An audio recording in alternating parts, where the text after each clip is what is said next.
Doctor Praneetha గారు మీకేమవుతారు? వాళ్ళ వదిననండి నేను. వాళ్ళ వదిన. ఓకే. ఏంటి వేధింపులు ఎప్పటి నుంచి స్టార్ట్ అయ్యాయి? అంటే ఎప్పటి నుంచి ఇవి నడుస్తుంది? మీరు ఎప్పుడైనా పోలీస్ కంప్లెయింట్ ఇచ్చారా? అంటే ఎన్ని వేధింపులు కంప్లైంట్స్ ఇస్తున్నారు. ఉన్నాయో కావాలంటే పోలీసోళ్ళని అడగండి. వాళ్ళే చెప్తారు ఎన్ని కంప్లైంట్స్ ఉన్నాయనేసి. హ్మ్. అన్నిటికన్నా ఉన్నాయి. ఎఫ్ఐఆర్‌లు చేసిర్రు. కానీ ఇంతవరకు చార్జ్ షీట్ చేయలేదు. ఏం చేయలేదు. హ్మ్. గత 3 మంత్స్ నుంచి నడుస్తూనే ఉన్నాయి ఇవి. హ్మ్. పోలీసోళ్ళు కూడా వాళ్ళకే సపోర్ట్ ఉన్నారు. హ్మ్. మీరు ఇన్సిడెంట్ అయిన వీడియోలు అన్ని చూస్తూనే ఉన్నారు కదా! హ్మ్. మాకు ఏ రకంగా న్యాయం చేస్తున్నారు వాళ్ళకి? అంటే ఈ వేధింపులు ఎందుకు చేస్తున్నారు? ఇంత టార్చర్ పెట్టడానికి కారణం ఏంటి అసలు? ఏంటి ఆయన ఆమంటే ప్రాబ్లమ్ ఇష్టం ఏంటి? లేదు, వద్దు నాకు అనేసి అన్నాడు. లాస్ట్ ఇయర్‌లో సెప్టెంబర్‌లో కూర్చొని మాట్లాడుకున్నాం అందరం. హ్మ్. కలిసుంటా అని చెప్పిండు. హ్మ్. అయిపోయింది. దసరా పండుగ తర్వాత మాట్లాడదాము అనేసి అన్నాడు. ఫోన్‌లు చేస్తుంటే నంబర్‌లు బ్లాక్ చేసి పెట్టిర్రు. కొత్త నంబర్‌లు చేస్తుంటే ఎత్తట్లేరు. హ్మ్. డైరెక్ట్ ఒక 10 డేస్ తర్వాత ఇంక డైరెక్ట్ డివోర్స్ నోటీస్ పంపించారు. హ్మ్. మరి డివోర్స్ నోటీస్ ఎందుకు పంపించిండు? ఆ రోజు అందరి ముంగట కలిసి ఉంటా అని చెప్పిన తర్వాత, ఈ హ్మ్. అమ్మాయి ఇప్పుడు ప్రెజెంట్ కూడా నాకు ఆయననే కావాలి అనేసి అని అంటుంది. ఓహ్! ఏమనంటే ఆస్తి కోసం చేస్తుంది అనేసి. ఏం చేసుకుంటారండి ఆస్తి? మొగుడే లేనప్పుడు ఆస్తి ఏం చేసుకోవడానికి ఇంకా? అవును. ఆ! ఎందుకు అబద్ధాలు చెప్పాలి ఆయన ఆడ కూర్చొని? ఇప్పుడు మీ వాళ్ళు కూడా కాల్ చేశారు. కాల్ చేస్తే లిఫ్ట్ చేయట్లేరు. మరి మాట్లాడాలనుకున్నాడు. న్యాయంగానే ఉన్నాడు కదా! మరి మాట్లాడొచ్చు కదా ఆయన. హ్మ్. ఎందుకు అట్లా అబద్ధాలు చెప్పడం మా పైన? మాకు పోలీసోళ్ళ దగ్గర నుంచి ఎటువంటి న్యాయం జరగట్లేదు. హ్మ్. వాళ్ళే మా మీద తప్పుడు కేసులు పెడుతున్నారు. మేము పోయి మాట్లాడడానికి ఈ అమ్మాయిని కాపాడుకోవడానికెళ్తే రివర్స్‌లో మా మీద కేసు పెడుతున్నారు. చెప్పాలి ఇంక మీరే మీరు ఎక్కడి వరకు తీసుకెళ్తారో మీరే చూడండి మాకు ఏం చేస్తారో. సో ఇప్పుడు ఆమె అత్త వద్దంటు ఎంత తిడతదంటే అంత ఘోరంగా తిడతది. హ్మ్. అని చెప్పుకోలేము అట్లాంటి వాటర్ కట్ చేస్తది. వాటర్ పట్టుకోవద్దు. వాటర్ లేకుండా ఎట్లా ఉండాలంటే స్నానాలు చేయాలి అన్న వాటర్ లేనిదే పని లేదు. హ్మ్. వంట చేసుకోవాలి అంటే నీళ్ళే కావాలి. హ్మ్. స్నానాలకి వాటర్ కావాలి. ఆ అమ్మాయి డాక్టర్. పొద్దున పోతే సాయంత్రం వస్తది. అవును. కంపల్సరీ పేషెంట్ దగ్గర ఉంటారు కాబట్టి మార్నింగ్, ఈవినింగ్ స్నానాలు చేసుకుంటారు. హ్మ్. వాటర్ లేకపోతే 3 డేస్‌కి ఒకసారి స్నానం చేస్తుంది. హ్మ్. ఏమనాలి ఇంక వాళ్ళని? వాళ్ళేమో మంచిగా పట్టుకొని పైన పైన వరకు ఎక్కించుకుంటారు. ట్యాప్ కనెక్షన్ అన్ని తీసేసిర్రు. బయట అమ్మాయి టాయిలెట్ పోస్తే హ్మ్. పిల్లలన్నప్పుడు చిన్న పాప 4 ఇయర్స్ పాప. ఆ అమ్మాయి బయట టాయిలెట్ పోయింది. ఇంగా వాళ్ళ అత్తయ్య తిట్టింది కదండీ! ఎంత గలీజ్‌గా తిట్టిందంటే అంత గలీజ్‌గా తిట్టిందామె. ఆ! హ్మ్. మీ అమ్మమ్మని తాగమను అనేసి అన్నది. హ్మ్. వర్డ్ చెప్పొద్దు గాని అంత గలీజ్‌గా అన్నది. మరి ఆమె తాగుతదంటనా మరి? ఆమె మనవరాలే కదా ఫస్టు. అవును. వీళ్ళకన్నా తర్వాత అయితది. ఫస్ట్ వాళ్ళ కొడుకు రక్తమే కదా! హ్మ్. మరి ఆమె ఎట్లా అంటది? ఎందుకంత వల్గర్ లాంగ్వేజ్ యూజ్ చేయాలి? అది కూడా దాని గురించి అనేసి పోలీస్ స్టేషన్ దగ్గరికెళ్ళి సాయంత్రం ఈవినింగ్ ఎళ్తే హ్మ్. నువ్వు గూడానమ్మా అనంటే వాళ్ళకొచ్చినన్ని మాటలు మాకైతే రావు గదా! అవును. నువ్వు లేకపోతే కోర్ట్‌లో యేసుకున్నావు గదా! లా ప్రకారంగా ఎళ్ళు. నువ్వు ఇంట్లో నుంచి ఎళ్ళిపో. నీకంత కష్టమైతే నువ్వు వెళ్ళిపో అనన్నాడు. కష్టమైందనేసి నీ దగ్గరకొచ్చినాం. పోలీసోడే న్యాయం చేయకపోతే ఇంకెక్కడికెళ్ళాలి మేము? హ్మ్. కోర్ట్‌లో చూసుకో అనేసి ఆయనెందుకు చెప్పేది? మాకు తెలీదా? మరి ఆయన ఎందుకున్నాడు? ఆ ప్లేస్‌లో ఎందుకు కూర్చున్నాడు? మాకే ఇట్లాంటివి జరిగిందంటే ఇంక లోకంలో ఎంతమందికి జరుగుతుందో మీరే చూడండిగ. సో ఇప్పుడు వద్దంటున్నాడు. కాకపోతే ప్రేమించే కదా పెళ్లి చేసుకున్నాడు. పెద్దలనే కదా ఒప్పించాడు. అయ్యో! 4 6 ఇయర్స్ లవ్ అండి. హ్మ్. ఇప్పుడు ఆయనకిష్టం లేదంట. మరి పిల్లని కనక ముందుకి ఆయనకెక్కడ పోయింది తెలివి? అవును. పిల్ల పుట్టిన తర్వాత సోయొచ్చిందా ఆయనకి? హ్మ్. మరి అప్పుడే చెప్తే అయిపోతుండే నువ్వంటే నాకిష్టం లేదు. నేను నిన్ను పెళ్లి చేసుకోను అనేసి. హ్మ్. ఇప్పుడు గుర్తుకొస్తుందా నువ్వంటే నాకిష్టం లేదు అనేసి. ఎందుకట్లా? దేనికి? ఆయననే చెప్పాలి దానికి సమాధానం. ఎందుకిష్టం లేదు, దేనికిష్టం లేదు అనేసి. హ్మ్. నాకిష్టం లేదనేసి చెప్తున్నాడు అంతే. హ్మ్. ఎందుకిష్టం లేదో మీరు పాయింట్ ఔట్ చేయండి ఫస్టు. ఇన్ని రోజులైంది ఇప్పుడు గుర్తుకొచ్చింది ఆమంటే ఇష్టం లేదు అనేసి. లవ్ మ్యారేజ్ చేసుకున్నప్పుడు ఒక ఫేస్ ఉంటది. హ్మ్. పెళ్లి తర్వాత ఒక ఫేసా అండి? అవును. దేనికిట్లా? మీరే కట్నం కోసం కూడా వేధిస్తున్నారన్నారు. ఆయననే తీసుకున్నాడండి. 50 లాక్స్ ఇచ్చాము. మరి ఓకే. ఇంకేం కావాలనో చెప్పమనండి ఇంగ. కావాలంటే ఇస్తాం మరి. హ్మ్. మనిషిలో కిడ్నీలున్నాయి. కిడ్నీలు అమ్మిస్తాం తలా ఒకటి మరి. హ్మ్. అంతకు మించి ఇంకేం చేయాలి? పొలాలకు పొలాలు పెట్టినాము. గోల్డ్ ఆడపడుచు కట్నాలు ఇంట్లోకి ఎన్ని డబ్బులు కావాలంటే అన్ని హ్మ్. పెట్టినాం. ఇక్కడ లక్ష్మీ కన్వెన్షన్‌లో చేసినాం. ఎంత గ్రాండ్‌గా చేసినామో ఆయనకు కూడా తెలుసు. చూడండి ఇంగ మరి. ఇప్పుడు ఎటు వెళ్ళిపోయారో భర్త అండ్ అత్తమామలు ఎప్పుడైనా వచ్చి ఇంత క్రిటికల్ సిట్యుయేషన్‌లో ఉంది చూసే లేదండి. ప్రయత్నం వాళ్ళు చేసారా? రాలేదు. వాళ్ళు చూడట్లేదు కనీసం. ఇంతవరకు రాలేదు ఎవరు. హ్మ్. పోలీసోళ్ళు రాలేదు. ఎవరు రాలేదు. మొన్న రోజు వచ్చిర్రు కానిస్టేబుల్ ఎమ్మెల్సీ తీసుకొని ఎళ్ళిపోయారు అంతే. హ్మ్. ఇంతవరకు పోలీసోళ్ళ దగ్గర నుంచి ఎట్లా ఉంది ఆ అమ్మాయి కండిషన్ అని కూడా ఇంతవరకు ఎవరు అడగలేదు. హ్మ్. చూడండి ఇంగ పోలీసోళ్ళు ఏ స్థాయిలో ఉన్నారో అనేసి. అత్తమామన వాళ్ళ డ్యాడీ అంటే ఏమంటారు హాస్పిటల్‌లో ఉన్నాడు. సీరియస్‌గా ఉన్నాడంట. మరి హ్మ్. ఈ అమ్మాయి కంటే సీరియస్‌గా ఉన్నాడా ఆయన?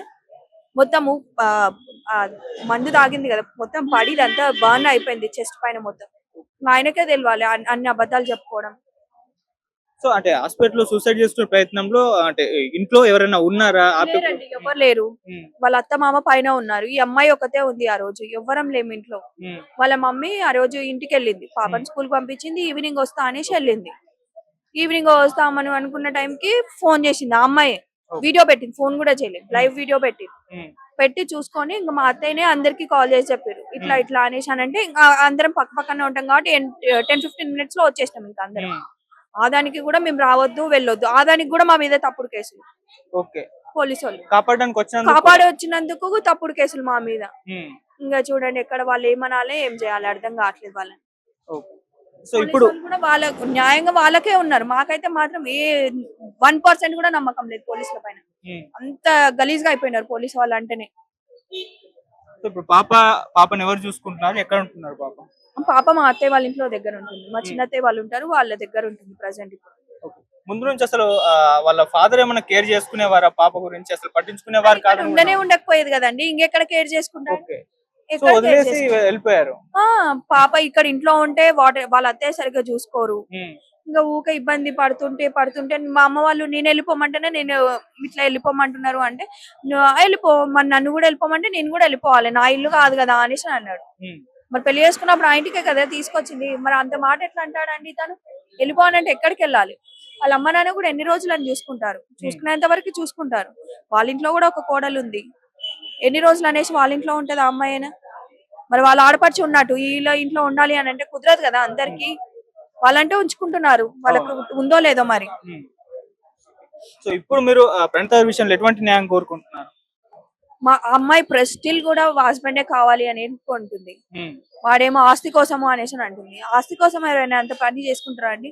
ఆమె డాక్టరు, ఆమెకి ఎంత తీసుకోవాలో అంత తెలుసు అని అంటే వాడు ఎంత తీసుకోవాలో అంత తెలుసుకొని ఉంటే 72 గంటలు మాకు ఎందుకు టైం ఇస్తారండి డాక్టర్స్? అట్లా ఎట్లా చెప్తాడు? టాబ్లెట్స్ ఎన్ని పిల్స్ వేసుకుంది? 6 పిల్సే వేసుకుంది కదా, ఆమెకు తెలుసు ఎన్ని వేసుకోవాలి అని అంటున్నాడు. చూసిండు ఆయన వచ్చి, ఎందుకు అబద్ధాలు చెప్పాలి అలా? అంటే సూసైడ్ ప్రయత్నం చేసినా కూడా ఇది కూడా బూటకమే అని అంటున్నారా? ఎట్లా బూటకం అండి? మీరు అని చూస్తూనే వాళ్ళు ఉన్నారు, అంటున్నారు. వాళ్ళు చెప్పేంతే చెప్పుకుంటారు. రమ్మనండి అందుకనే వచ్చి డాక్టర్స్ తోటి మాట్లాడమనండి. ఐసీలో ఉంది, ఐసీలో చూడండి. ఉమ్, అసలు మమ్మల్ని కూడా పంపించట్లేదు తెలుసా అండి. మీరు ఎవద్దు రావకండి అనేసి ఎప్పుడో ఒకసారి ఒక్కొక్కరిని పంపిస్తున్నారు అంతే, మార్నింగ్ ఈవినింగ్ అంతే. ఉమ్. ఇంకెందుకు అట్లా అబద్ధం చెప్పడం? సత్య మనిషి మీద కూడా ఇప్పుడు కూడా అబద్ధాలేనా? సో ఇప్పుడైతే ఎప్పటి వరకు కోలుకునే ఛాన్స్ ఉందని చెప్తున్నారు డాక్టర్లు ఏమంటారు? ఏం చెప్పలేదండి, 72 అవర్స్ అనేసి చెప్తున్నారు. ఇంకా టెస్ట్లు అనేసి అని అంటున్నారు, టెస్ట్లు అవి అన్ని నడుస్తూనే ఉన్నాయి. సో మీ అల్లుని అత్తమామలే అంటే వాళ్ళ పేరెంట్స్ ఇద్దరే మ్యానిపులేట్ చేసి ఈ విధంగా టార్చర్ చేశారా, లేదంటే ముగ్గురు కలిసి ఈ విధంగా టార్చర్ చేశారా? ముగ్గురు కలిసి వీళ్ళకు తోడుగా వాళ్ళ మరదలు పుష్ప, అల్ల చెల్లెలు సులోచన అల్లుడు ఆ, సతీష్ రెడ్డి, ఆడపడుచు ఈ ఝాన్సీ భర్త సోసుల్ రెడ్డి, వీళ్ళందరి అరాచకాలు సార్. వీళ్ళందరూ ఒక ఆడపిల్ల ఇంతమంది అరాచకాలను ఎట్లా తట్టుకుంటారు సార్ చెప్పండి? వాళ్ళే కాకుండా ఇంట్లో పని మనుషులతో కూడా, పని మనిషికి ఒక డాక్టర్ చెప్పుతో సమానమా సార్? మా పాప ప్రశ్నించింది, ఒక పని మనిషికి చెప్పుతో సమానం అంటే నువ్వెవరు?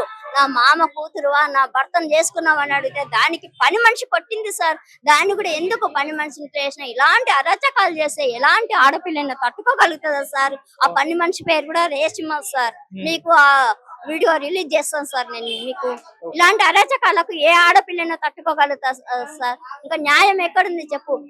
న్యాయం కోసం మేము పోలీస్ స్టేషన్ కి వెళ్తే న్యాయం జరగలేదు చెప్పు. ఇలాంటి క్రిటికల్ కండిషన్ లో ఉంది మీ ద్వారా. అందుకే నేను అందరికి అప్పీల్ చేస్తున్నాను, ఆడపిల్లకు న్యాయం జరగాలి, అన్యాయం జరగొద్దు. డబ్బు ఇంపార్టెంట్ కాదు, భర్త భార్య పిల్లలు సంతోషంగా ఉండాలి. డబ్బు ఎప్పుడైనా సంపాదించుకుంటాము, మంచిగా ఉంటుంది. చనిపోయిన తర్వాత డబ్బు ఏం చేసుకుంటాం సార్ మనము? డబ్బుతో పని కాదు కదా. సంతోషంగా ఉండాలి. మనం ఎన్నో కళలు అంటాం మన పిల్లల గురించి. ఆ కళలు ఇట్లయితే ఆ పేరెంట్స్ కు ఎంత ఆవేదన, ఎంత బాధ ఉంటుంది చెప్పండి సార్ మీరు. అందుకే మీ ద్వారా నా బిడ్డకు న్యాయం జరగాలి. న్యాయం జరిగేంత వరకు మేము పోరాడతాము.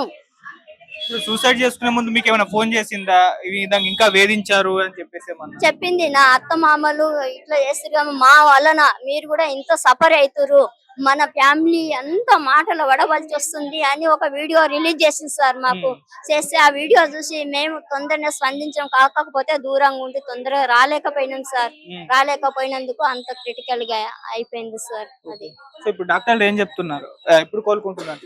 ఇంకా 1 day 72 hours చెప్పారు కదా సార్. అది రేపటికి కంప్లీట్ అవుతుంది సార్. ఇప్పటికి బాడీ లంగ్స్ ఖరాబ్ అయింది, బ్లడ్ లో కలిసిపోయింది తీసుకున్న ఫైజన్. ఇంకా మాట్లాడతలేదు పాప, కళ్ళు తెరుస్తలేదు సార్. మంచం పైన ఉంటే ఆ పాపను చూసే ఎంత బాధగా ఉంది సార్, ఎంత బాధ అనిపిస్తుంది చెప్పు. నా కూతురు కోసం ఇన్ని కష్టాలు పడుతుంటే చూడండి సార్.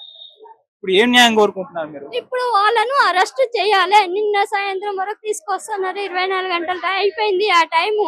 వాళ్ళని అరెస్ట్ చేసి పోలీస్ స్టేషన్ కి తీసుకురావాలి. తీసుకొచ్చిన తర్వాత మాట్లాడదాం సార్. ఇప్పుడు మనం ఏం మాట్లాడలేం. సిఐ సార్ గారు, సైదుల్ రెడ్డి సార్ గారు హామీ ఇచ్చాడు. ఇచ్చినందుకు మేము సైలెన్స్ ఉన్నాము. ఆ టైం అయిపోయింది. నిన్న సాయంత్రం అంతా అయిపోయింది. ఏం చేయాలని నెక్స్ట్ ప్రొటెక్షన్ మేము ఆలోచించుకుంటాం సార్. ఫస్ట్ ఇంపార్టెంట్ నా బిడ్డను చూసుకున్న తర్వాత ఆ టాపిక్ గురించి మాట్లాడదాం అన్నట్టుగా మేము సైలెన్స్ ఉన్నాం సార్. మేమైతే ఖచ్చితంగా మీకు న్యాయం జరుగుతుందమ్మా. మీరు కూడా ధైర్యంగా ఉండండి, కోలుకుంటుంది పక్క.